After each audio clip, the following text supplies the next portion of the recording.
زمانونو دا مدرسه جامعه دارالعلوم خیر المدارس منگورا د پاکستان په غټو مدرسو کې شمار مدرسه ده او ګران قدر رور محترم جناب مولانا محمد نعمان حقانی صاحب چې زمونږ فاضل دی شاګرد دی هغه د دې ټولې مدرسې ذکر خیر ماته وکړه مخکې م راته کړی نو الله دې قلم عمر کې برکت واچوي زمانونو مجلس د فضلاو د احادیث مبارکو بنیادی چیز د فضلاو ته ویم تاسو ته ویم هغه اخلاص دی کله چې یو انسان کې اخلاص وي په یو عمل کې دا هغه عمل الله قبلی او کې اخلاص پکې نه عمل نه قبلی اخلاص څه ته وایي پښتو کې به درته ویم یو عمل خالص الله لکول یو خبره یو کار داسې طریقې سره کول چې هغې کې اس قسم خس و خاشاک ملاوٹ د غلط نیت د ریا اسم نی او دا عمل صرف او صرف د الله دپاره وکړې لکه زه به ووایم چې حاجي صاحب محمد رحمان مرحوم رحمه الله چې دا دومره لوی کار کړی دی چې دا جومات او مدرسه او دا ټول ځایونه دلته په انچونو په فوټونو باندې دا ځایونه خرڅېږي هغه ته پته وه چې دا ماله زما بچو له ډېره لویه پیسه کوي د دنیا هغې ته یې ونه کتل او الله له یې دا ارسه ورکړل دا هغې اخلاص نتیجه ده حضرت ابوبکر صدیق رضی اللہ عنہ چې کله هجرت وشو مدینې ته رسول الله مبارک لاړ او مسجد نبوي چې کوم جومات دی دا لا نو رسول الله مبارک وفرمایل و یو ځای پکار د جومات لا دا اوس چې کوم مسجد نبوي دی د دې وړی سوه لږی سوه حضرت ابوبکر رضی الله عنه په لس دیناره په لس اشرفه هغه واغېسته د جیبې پیسې ورکړې د خپل جیب دا څومره اخلاص تر اوسه پورې نه تر قیامته پورې چې هغې کې څونه منځونه کېږي د هغې منځ څونه وزندار دی څومره اجر لري د چا ثواب به نه کمیږي خو د هغې برابر ډبل ثواب د حضرت ابوبکر صدیق ته به رسېږي دقه رنګې دا مجلس کې چې څومره درسونه کېږي څومره د قرآن درس کېږي څومره د احادیثو درس کېږي څومره د فنونو درس کېږي اوس دا په چوټیانو کې د قرآن شریف تفسیر والا درس دی منځونه دي اعتکافونه دي تلاوتونه دي ذکرونه دي په دې ماحول کې او طالبان پکې سبق وایي د دې به نه کمیږي خو د دې برابر ثواب به د حاجي محمد رحمان مرحوم په تله کې لیکلی کېږي ولې هغه اخلاص کړی الکه دا ایکو پہ بند ہے کہاں لاؤڈ سپیکر والا دا ایکو پہ بند ہے دا ثوابونه به هغه ته رسیږي قبر کې قبر کې پروت دی اوس دې ته محتاج دی او بچو ته به هم الله هغه اجر ورکوي نوسو ته به هم الله هغه اجر ورکوي زامنو ته به هم الله اجر ورکوي ولې ځکه بچي او زامن په دې عمل خوشحاله دي یہ شکر دی زمونږ پلار دا کار کړی دی دا نیکي کړې ده نو چې د خپل پلار په عمل دا بچي خوشحاله دي او د خپل پلار هغه عمل جاري ساتل غواړي او اوس هم ما ته منتظم صاحب هم وایي ناظم اعلی صاحب او نعمان صاحب هم وایي چې اوس هم دوی د مدرسې سره ډېر محبت ساتي ډېره مینه ساتي او د مدرسې چلولو کې یو ډېر ښه کردار ساتي چې دوی پې خوشحاله دي ثوابونه به دوی ته هم رسېږي اجر به میلاویږي امام بخاری رحمت الله علیه چې د اخیر کتاب خلق درس کوي دله چې الله دا دومره لوړ مقام ورکړی قسم دې په اخلاص نورې وجې هم شته لویه وجه د امام بخاری اخلاص امام بخاری رحمت الله علیه فرمایي وي په ما داسې وخت تیر شوی دی چې ما په یو بادام او دو بادامو ګزاره کړې ده یو بادام دو بادام څه شی او ټوله دنیا چې په هغه زمانه کې څومره وه د دې پیغمبر مبارک د حدیثو دپاره هغه کتلی دی ټوله دنیا د مور اخلاصو د دې اخلاصو مورې بوته ځان سره مکې مکرمې ته او چې کله د حج نه فارغ شو هغه طواف ودا چې ورته وي هغه یې وکړه نو یو دیو ښي طرف ته یې داسې ودرو دا امام بخاري هغه وخت لا امام بخاري نو نوم محمد بن اسماعیل بل د ده ورور احمد نومو یو ورور یو طرف ته بل بل طرف ته نو دې مور ته وایي وی مورې تا زه د الله نه څه له غوښتې مور ورته وایي بچې د حضور پاک د مبارک و احادیثو دپاره نو مورې حدیث خو په دې علاقه کې دی ګور دا اوس یو اخلاص دی د کور نه څوک بار شپه تېرولی شي د مور نه څوک بار شپه تېرولی شي زیات نه زیات یو هفته به یو سړی د مور نه بار شپه تېره کړي یو میاشت به تېره کړي یو کال به تېر کړي لیکن قسم دی د اخلاص دی دا اوس ولې ځکه دی د ازبکستان او د بخارا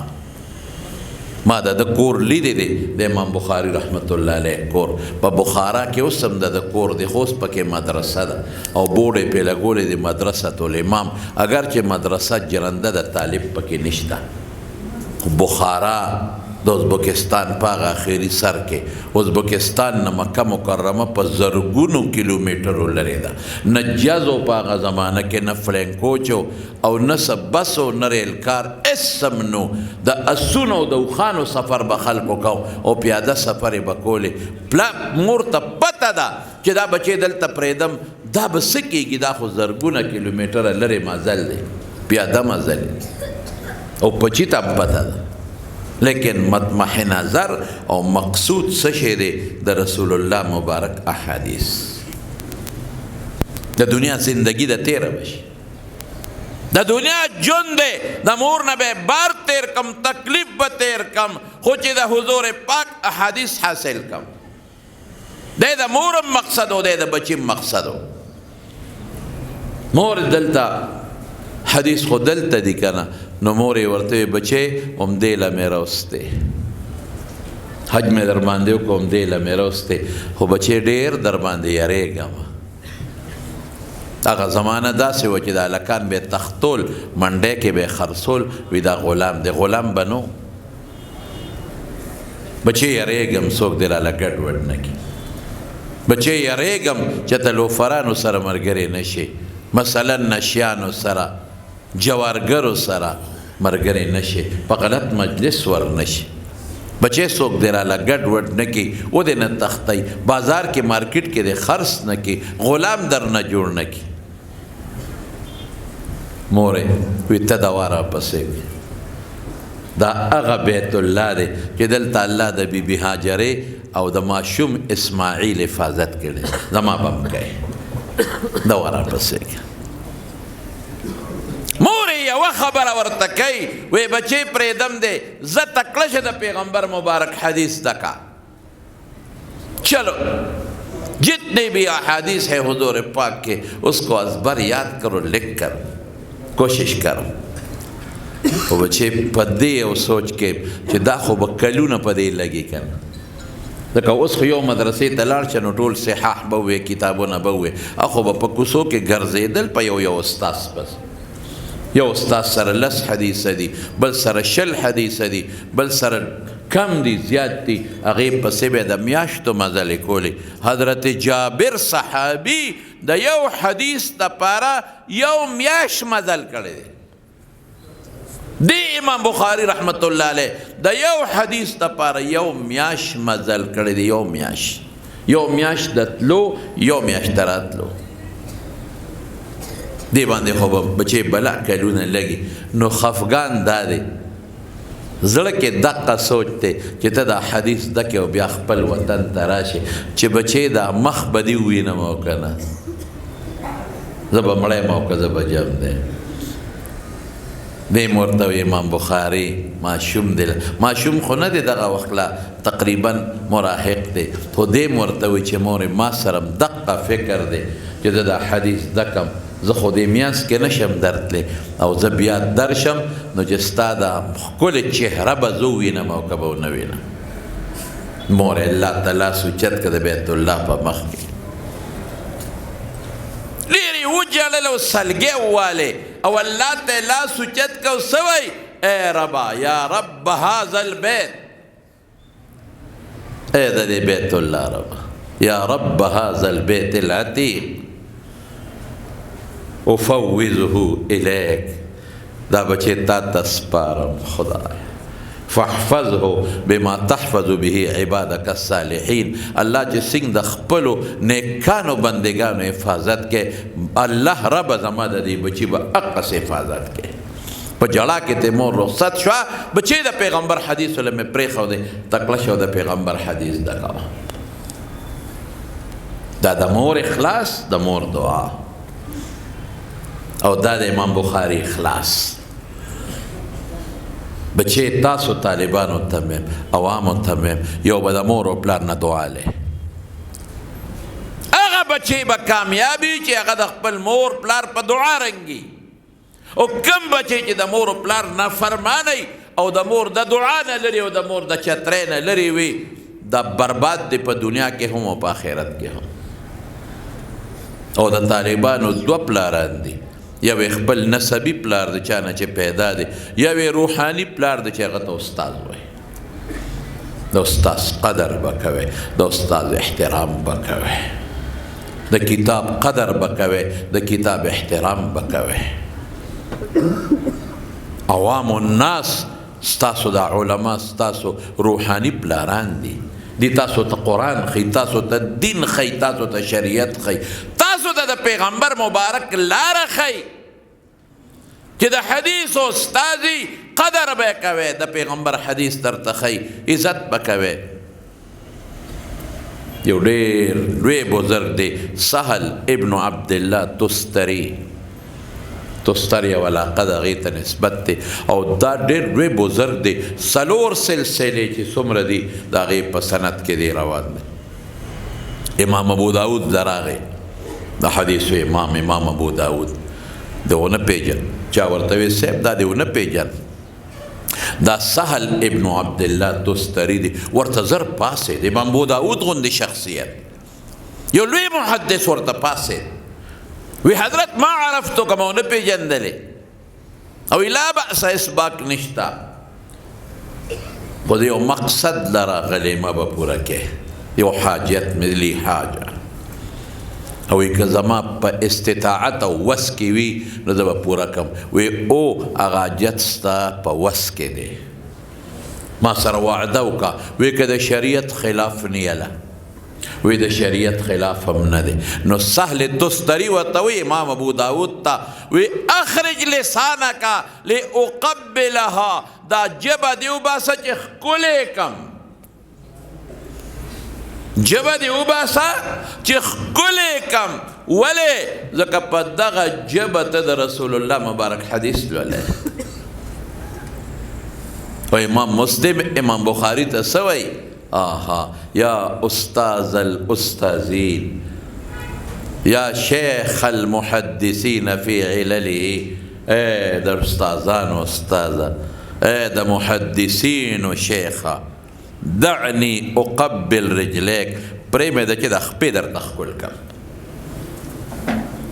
دا محدث یو مقام دی دا مفسر یو مقام دی دا عالم دا خدای پنیز یو مقام دی زمارونو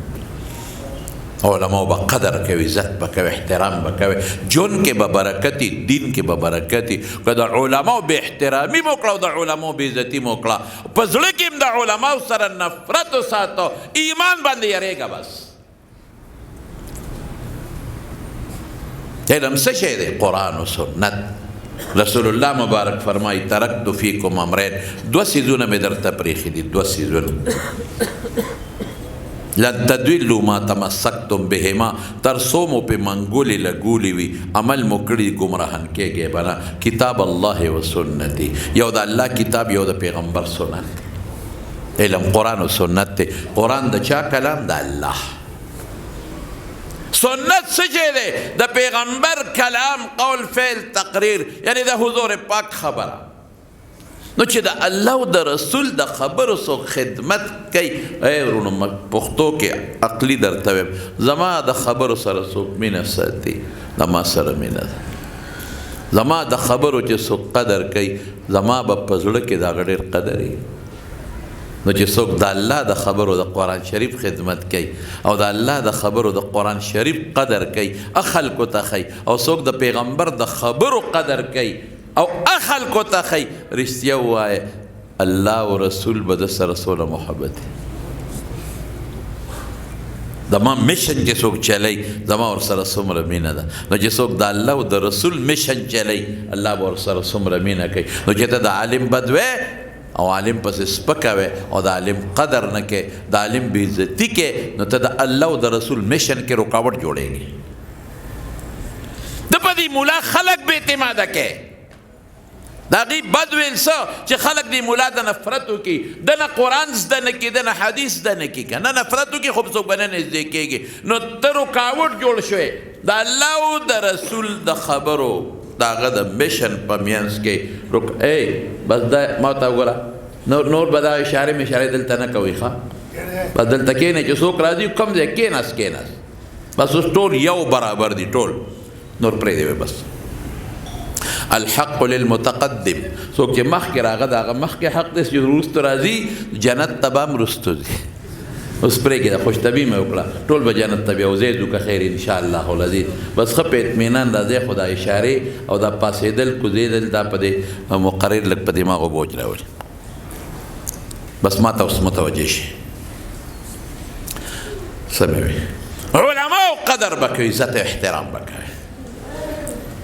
د الله او د رسول د دین چې څوک خدمت کوي عزت به کوي. دا زما وصیت دی تاسو ته رون، قدر به کوئ لکه تاسو چې نن کم قدر وکړه. ټول وایي الحمدلله، شوق سره ووایه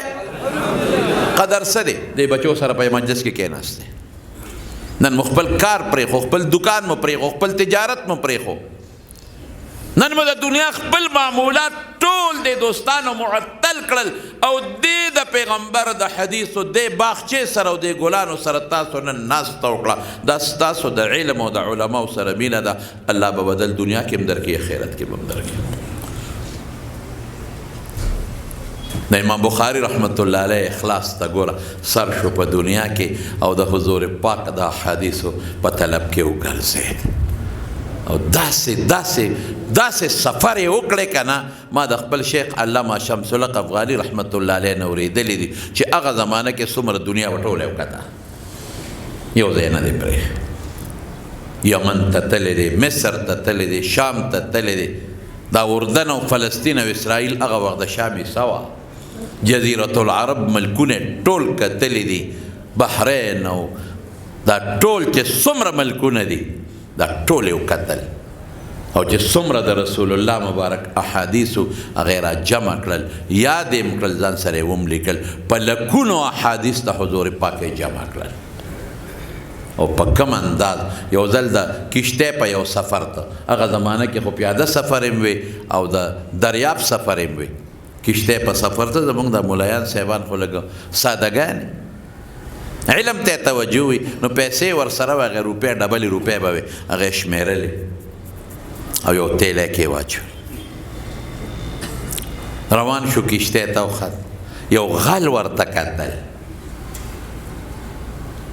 غل ورته وکتل چې دی ملا صاحب خو زما مخکې دا روپۍ وشمېرلې، دراهم و دنانیرو صاحب دی وشمېرل، دا خو دومره دي، هغه نوټ کړل چې د په یو تیلی کې ګوتی کې بټوه کې واچول او مزې له غوټه ورکړه. نو غل هغه بټوه او مزې هر څه نوټ کړل چې د کشتۍ ته وخت، غل هم ورپسې وخت. غل په دې سوچ کې و چې د ملا صاحب نه به دا بټوه څنګه وه چې کشتۍ سمنځ یې مزل وکړه. نو غل پاسې دی لاندې وکړه، وی خدای مو بخښه زما نه یو تیلی پروت دی، دا یو بټوه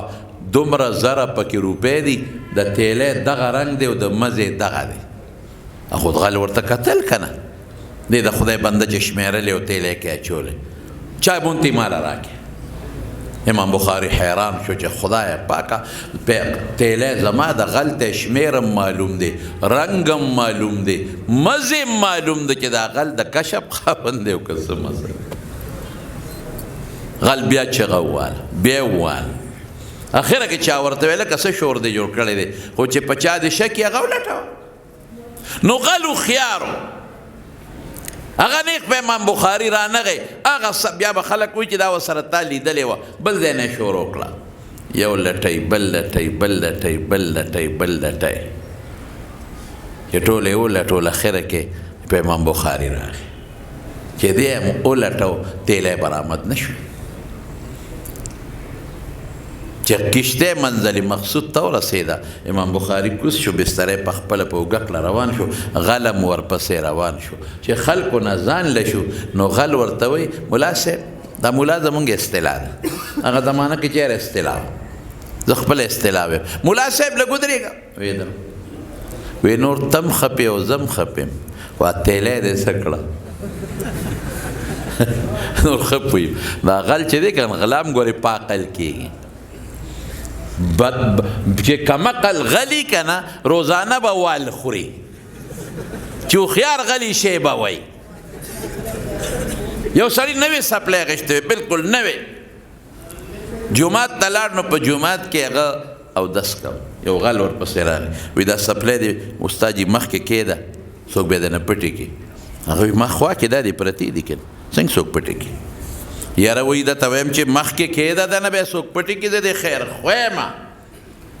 هغه وی یارولې د ما خوا کې دا د لاس لاندې پرتې دي اوس مخکې چې کېدم خو د ما د ګیرې او د مخ اوبه پې تویېږي چاره دام کوم څنګه به څوک پټې کړي یاره وایي ساده سړی درته یم مخکې کېده څوک به یې دنه پټې کړي یارولې ته لیونې د خوا کې پرتې دي څنګه به یې پټې کړي ګوره وایي چې غل راشي که نه نو وي دا څپلی به یې دقسې راوایي ته به ورته ګورې او راوابې او روان بشي نو روان شو نو یې منډه به کړي نو منډه یې کړئ ده دا خیال وګڼي ما ته څه چل ښایي چې تر څو دې پاسېده هغه غروالې و منډه یې والې وه څپلی ته یې وړی غلا په عقل کېږي په سوچ کې په فکر کې ولې شیطان دننه ناست دی او ورته چل ښایي داسې وکړه داسې وکړه داسې وکړه نو ورته وایي ملا صاحب وی نور تم خپې زم خپ وی وا تیلی دې څه کړه امام بخاري ورته وی خر بچیا سپیره بچیا تا په ما د غلی الزام ونه لګو وی ټیک ده د غلی الزام خو مې ولګو تیلی دې څه کړه وی چې ته الزام ولګو غلی غوندې د کشتۍ غاړې ته شوم تیلی مې سره د روپو راواغېستو پټه مې دریاب ته لړه کړه ولې یا به ستا شوې وه یا به زما شوې وه پیسې دې په زرګاو تباه کړو ضایع دې کړې امام بخاري ورته بچې تیلی ستا کېدې نه شوه ما له خدای علم را کړی دی دا زما تا مانه ګټلې نه شوه د دروغې دعوه وه خو ګټلې دې نه شوه بیا دې دریاب ته ولې وغورځوله وي تا ته پته شته چې زه څه کار کوم زه د حضور پاک د حدیثو خدمت کوم سبب تاریخ کې خلک ولیکي چې په امام بخاري په پلانکۍ کشتی کې په پلانکۍ ورځ د غلا دعوه شوې وه اگر چې دروغ دي خو هسې نه څوک وایي چې رښتیا غلا نه کړې زما حدیث به څوک نه قبلوي نو خیر دی که زما زرګاو روپۍ دریاب ته لړه شوې هېڅ پروا نشته خو چې زما د وجې د حضور پاک په لمن او په حدیثو داغ را نشي د اخلاص تاسو ته به خپلو استادانو ویلي چې دا څومره احادیث د ولیکل را جمع کړل راغې مکې مکرمې ته اوس یې صفا کوي د مسودې نه مبیضې ته نو د مکې نه لاړ مدینې ته نو فی روضة من ریاض الجنه هلته کېناستو د حدیث صفا کوي نو حافظ ابن حجر د قول نقل کړی دی دا د اخلاص درته وی ما كتبت حديثا إلا اغتسلت وصليت ركعتين واستخرت الله تعالى حتى استيقنت صحته ده هر حدیث نمخ کے میں غسل کرے چلی کبا میں استخارہ میں کرے دا 2 رکعت نفل میں کرے نو پدی کتاب کے سرد مقررات 7,287 یعنی 19,000 حدیث پوئے په دې کتاب کې 19,000 کرته غسل کړی دی کتاب 19,000 کرته استخاری کړی دی د استخاره د زړه د اطمینان د پاره ورنه د دارومدار په استخاره نه دی په سند دی د خپل شرطونه دي او تقریبا 15,000 رکعات ورته منځ کړی دی دې ته اخلاص وای نو الله به کتاب له قبولیت ورکوي که به نه ورکوي او چې یو حدیث په لیکنو قلم به تیراو نو چې بیا به حدیث ولیکنه پخوا د لرګي قلمان به د نل نه به بیا تیره کړ دا بوره جمع کوله چاوې دا ته څه کې یو دل چې قلم تیره کې په دې خو ډېر حدیث لیکلی کېږي وایي دا براده مې پکار ده دا بوره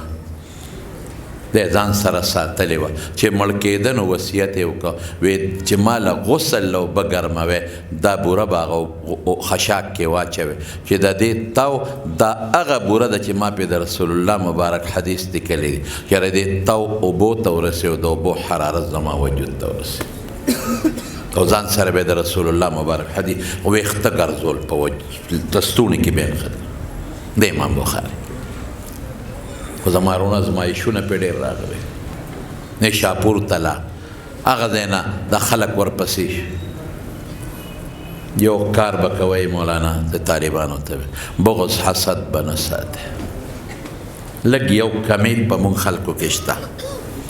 کم انسان چې کاروبار کې لږ مخکې لاړ شي نور کاروباري حضرات هغه سره بغض کوي یو دکاندار دی د چایو د هغه چای خرڅېږي او نو بل ورسره بغض کوي یو کیمس ډرګس والا دی د هغه دارو خرڅېږي دکان باندې رش دی بل ورسره بغض کوي وایي چې دا فیل شي یو ډاکټر دی چې هغه له ډېر مریضان راځي بل ورسره بغض کوي یو مولا دی چې هغه له خدای قبولیت ورکړي نور ملایان هم ورسره بغض کوي چې دا ولې یو مدرسه ده چې کامیابه ده نورو مدرسو والا هم بغض کوي په خدای قسم چې دا بغض او حسد نیکي داسې خوري داسې لکه اور چې د اوسپنې زنګ خوري او روزي د چا را طرف نه ده ووایه لږ جواب راکې داسې نه شوق سره نور شوق سره مړه رستو مرګري شوق سره عزت چا سره رزق چا سره علم څوک ورکوي رسول الله مبارک فرمای انما انا قاسم والله یعطي وی زه خو تاسو کې تقسیم کوم اتوا خدا خدای د طرف نو په حسدونو بل نشي کمزوري کولی په بغض بل نشي کمزوري کولی چې چاله خدای کم عزت ورکه علم ورکه مال ورکه تجارت کې برکت ورکه وی خدای دې ستا نصیب کې داسې مال هم خدای راکړي دا به نه کوي نو د سره د علماو بغض نیشاپور نه ویست لاړ خپل کلي بخارا ته لاړ بخارا گورنر ورته چاولم سو هغه ورته یو بانه جوړه کړه هغه فیصله وکړه وی دی جلا وطن لکه مونږ چې وایي شناختي کارډ منسوخ شاته څوک خبرې کوي لکه شاته څوک خبرې کوي خبرې مه کوئ بخارا یې خپل کلي هغه ځای نه یې راوویسته راغی سمرقند ته سمرقند سره یو 22 کیلومیټر د بخارا پر هغه زمانه کې یو کلی خرتنګ اوس ورته قريه اسماعیل وي زه ورته تللی هلته راغی هلته یې رشته داران هلته دیره شو چې دیره شو حدیث و درس یې شروع کړو د دنیا طالبان راغلل خدای یو قبولیت ورکړ او د پیغمبر حدیث وی د سمرقند گورنر تم چا ووی مړه خدا چې کم حاسدین ملایان دي د مولا دشمن خو مولای حاسدین ملایان را پاسېدل دا مولا صاحب راغی ولې دا دنیا حدیث طالبان رالل بس هغه فورا دی خو یریږي که نه د باچان هسې نه دا خلک ورپسې را ودرېږي او چې ته سبا زمونږ خلاف زندهباد او مردبان چغه ونه وایي حالانکې دا محدث مولا و هغه د پیسو سره کار نه بس هغه فیصله وکړه وی دی وباسو د خپل علاقې نه نو چا ورته وی د امام بخاري ته وی حضرت د سمرقند گورنر هم ستا د اخراج فیصله وکړه جلا وطن څومره لوی عالم سړی په دین یریږي چې دین ته مې نقصان رسیږي باقي نو بیا سوال کولی شي د رکوټ اختر د خوشحالۍ شپه د سیب او الله ته لاس اوچت کړ او ډېرې وجړل او څه وایي اللهم قد ضاقت علی الارض بما رحبت خدای ستا ډېره فراخه ځمکه ده سر یې ویښې نه دی معلوم په ما تنګه ده زما پکې ځای نشته څوک مې یو خوا شړي څوک مې بل خوا شړي څوک مې بل خوا شړي دومره لویه ځمکه کې زما ځای نشته زما سکونت ځای پکې نشته فاقبضني الیک غیر مفتون خدای ځان ته مې قبض که خو د فتنې د مرګه مې وساته کټ کې پرېوت خوب ورغی په خوب کې ته خولې لاړې لاړ وفات شو نږدې کلي کې یو ملا صاحب خوب ولید رسول الله صلی الله علیه وسلم ګڼ ملګري ورسره دي. وایي ما ورمنډه کړې حضرت څه کوې؟ وایي د امام بخاري استقبال له راغلی یاره سودا مې شوه په اخمخ اسمخ په واړوله او خرتنګ ته لاړم چې کوم ځای دی قیام یې کړی چې ورغلم د جړا چغې مې واورېدې. ما وایي څه چل دی؟ وایي لږ ساعت مخکې امام بخاري وفات شو. هغه مولا دی دا مخلص مولا امام بخاري چې د مرګ په وخت کې د روح استقبال محمد مصطفی کوي صلی الله علیه وسلم. دا راته د اخلاص نتیجه. دا د قبر ته لاړم یو لوی احاطه ورته حکومت ورکړې ده باغچه ده ورسره مدرسه ده خوا کې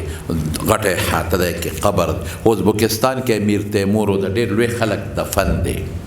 ډېر لوی خلک دفن دی پکې. د ټولو هغوی داسې یو سیسټم جوړ کړی دی چې بره د ماربلو یو عرضي غوندې قبر جوړ کړي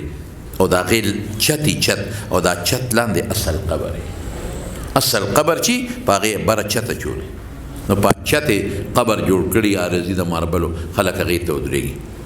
او اصل قبر تم خلک کوزیږي هغې چت لاندې هغې کې پوړی وي. نو ما ته چې ورغلم نو مې دا وایي نه مولا صاحب د جومات امام وي اصل قبر خو لاندې مې دروازه وي هغه دروازه ده مې زه ورکوزیږو وایي نه خو یو ډي اس پي صاحب دی او هغه سره اختیار دی ما سره نشته. ډي اس پي له بیا ورغلم ما سره یو درې ملګري نور هغه ته مې وایي ما ته دروازه کولاو کا میلمه پاکستان نه راغلم وی پرمیشن اجازتنامه مې نشته. وی دا خو چې چا سره اجازتنامه د حکومت یا سرکاري ډیلیګیشن وفد هغې ته کولاوه بل چا ته خو نه کولاوه. ما ورته خاندل ما ورته وی ما ته به خامخا کولاوې هغه ته وی شر کې ما نه شر نه کوم یو حق لرم. وی څه حق لرم؟ زه په ربیع الاول چوټیانو کې تلم مدرسې شش ماهي چوټیانې وي. ما وی دې شوال نه دې ربیع الاوله پورې دا 15 میاشتې تقریبا تېرې شوې مې په دې کې د امام بخاري ما 14 کرته په خوب کې لیدلی دی. دا مې یو نسبت دی. پاسې ما ته وی ټیک ته درته کولاوم خو اونلی 5 منټس صرف 15 منټ. مې ته ما یو ځل وردن نه کړ مولا چې یو جومات ونیسي چې پلار دی ته بیا وباسي ته ما یو ځل وردن نه کړه ته ما بیا راوباسه. هغه ملګري ته وایي چې په هغه خپله ژبه کې وایي ده څه ووایي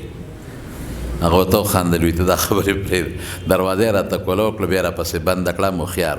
په الله باور وکړه جومات ته چې زه ودرېدم ما نه هر څه هېر شو.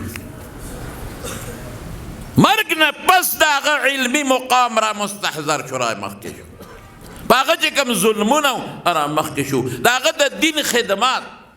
د هغه تقوا د هغه اخلاص ما خدایا د پیغمبر د علومو د غر دلته لاندې پروت دی.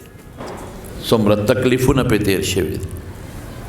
بچې دا تکالیف به په تاسو څومره دي په موږ هم راځي. استقامت نه به کار اخلو د حضور پاک د مبارک و احادیثو خدمت به کوئ جنگ به نه کوئ جګړې به نه کوئ اختلافات به نه ساتئ یو بل سره د امت اصلاح وکړئ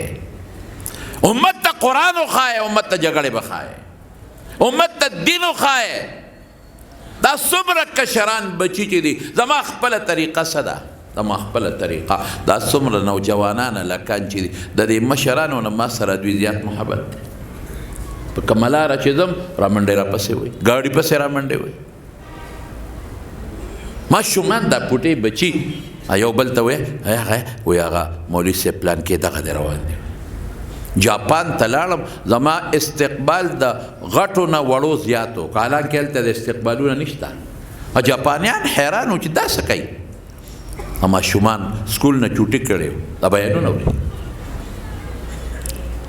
دا ولې دا بچی که د هر یو د هر چا بچی دی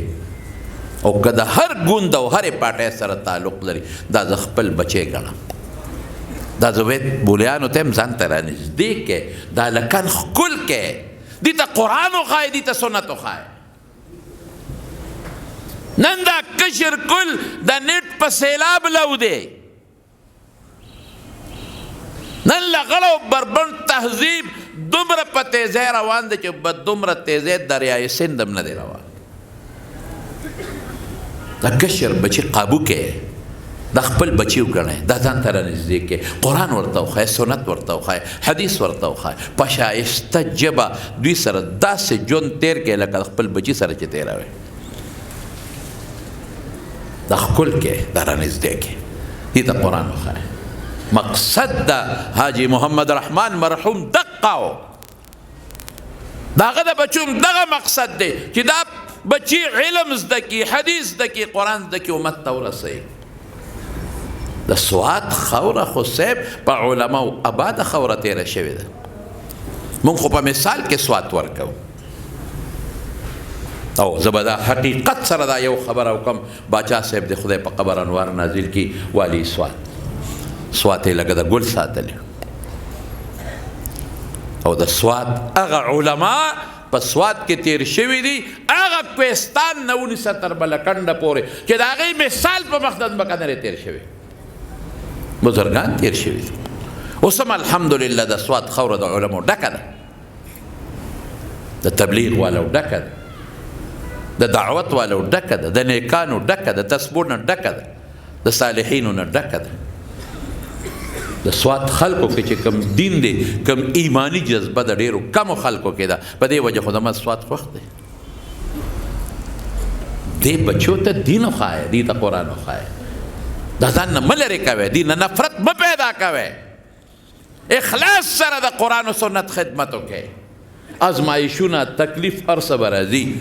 او که یو سړی در پسې سپکه مو وایي سپکه، بدم در پسې ووایي بده مه وایه. ما ته یو ځل یو خپل کلي کې